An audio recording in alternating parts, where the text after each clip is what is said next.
ದನಿನ ಜಾತ್ರೆ ತೋರ್ಸಕ್ಕೆ ಬರ್ತಾರೆ, ಮಕ್ಕಳನ್ನ ಕರ್ಕೊಂಬಂದು. ನನಗೆ ಆಶ್ಚರ್ಯ ಅಂದ್ರೆ ಏನಂದ್ರೆ, ಕಾರಲ್ಲಿ ಬರ್ತಾರೆ ಅವರೆಲ್ಲ. ಕಾರಲ್ಲಿ ಬಂದು ಮಕ್ಕಳಿಗೆ ನಮ್ಮ ಜಾತ್ರೆ ದನ ಹಿಂಗವೆ, ಎತ್ತುಗಳು ಹಿಂಗವೆ ಅನ್ನೋ ತೋರಿಸೋದು. ಈಗ ತೋರಿಸ್ತಾ ಅವ್ರಿಗೆಲ್ಲ ಮಕ್ಳಿಗೆ. ಇನ್ನು ಮುಂದಿನ ದಿವ್ಸಕ್ಕೆ ಏನಾಗ್ಬೋದು ಅಂತ ಯೋಚನೆ ಮಾಡ್ತಾ ಇದ್ದೀವಿ ನಾವು. ಮುಂದಿನ ದಿನ ವಸ್ತು ಪ್ರದರ್ಶನಕ್ಕೆ ಸೇರ್ಕೊಂಡ್ಬಿಡ್ತದ ಇದೇನಾದ್ರು ಅಂತ ಭಾವನೆ ಬರಬೇಕು.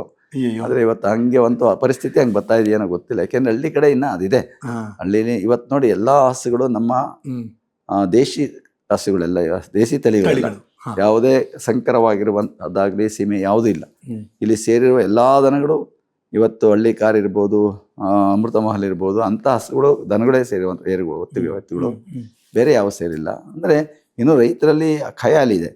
ಇವತ್ತೇನಾಗಿದೆ ಅಂದರೆ ಯಾರು ಉಳೋರಿಲ್ಲ, ಉಳೋದು ಕಡಿಮೆ. ಎತ್ತುಗಳನ್ನ ಉಳುಮೆಗೆ ಬಳಸುವಂಥದ್ದು ಕಡಿಮೆ. ಅದರಿಂದ ಹೆಚ್ಚು ನೀವು ಅದ್ರ ಮೇಲೆ ಅವಲಂಬಿತ ಆಗಿರೋದು ಕಡಿಮೆ. ಈಗೇನಾಗಿದೆ ಅಂದರೆ ಶೋಕಿಗಾಗಿ ಏನಾದರೂ ಸಾಕ್ತಾರೆ. ನಮ್ಮಪ್ಪ ಸಾಕಿದ್ದ, ನಾವು ಸಾಕಬೇಕು. ಇಲ್ಲ, ನಮ್ಮ ಪ್ರತಿಷ್ಠೆ, ಇದನ್ನು ನಾವು ಸಾಕಲೇಬೇಕು.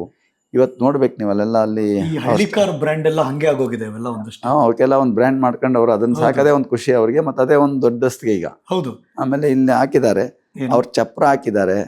ಚಪ್ರಕ್ಕೆ ಎಷ್ಟು ಖರ್ಚು ಮಾಡಿದಾರೆ ಗೊತ್ತಿಲ್ಲ. ಆ ಬೆಡ್ ಹಾಕಿರ್ತಾರೆ, ಅದ್ರ ಮೇಲೆಲ್ಲ ಹುಲ್ಲು ಹಾಸಿ, ಅದ್ರ ಮೇಲೆ ಎಲ್ಲ ಹಾಸಿಗೆ ಹಾಸಿ ನಾವು ದೊಡ್ಡ ಮನೆ ಕಣ ಆ ಥರ ಎಲ್ಲ ವ್ಯವಸ್ಥೆ ಮಾಡಿರ್ತಾರೆ. ಅದಕ್ಕೆ ಅಷ್ಟು ಚೆನ್ನಾಗಿ ನೋಡ್ಕೋತಾರೆ ಅವ್ರನ್ನ. ಅವ್ರ ಮನೆ ಒಂದು ಸದಸ್ಯನಂತೆ ಅವಕ್ಕೂ ಅಷ್ಟೊಂದು ವ್ಯವಸ್ಥೆ ಎಲ್ಲ ಮಾಡ್ಕೊಂಡು ಬಂದಿರ್ತಾರೆ.